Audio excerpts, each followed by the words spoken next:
Now we demonstrate. Calling how to use the variable frequency air conditioner detector. Variable frequency air conditioner outdoor unit. First, open the outdoor unit junction box. Then connect the live wire L, neutral wiring, signal wire S correspondingly. After connecting the wires, we power the outdoor unit separately. Power supply 220 伏. After connecting the wires, now turn on the power. Wait for the detector to turn on. Because Huilan is a media foundry brand, so we choose the brand as media. OK, confirm to enter.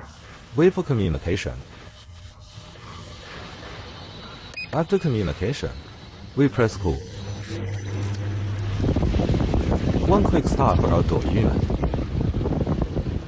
By starting the outdoor unit separately, we can jet the fault point at the outdoor unit.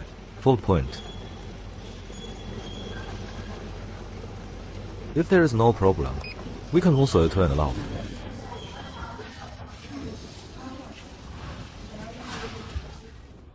The air conditioner is now turned off. The test is completed. Just turn off the power.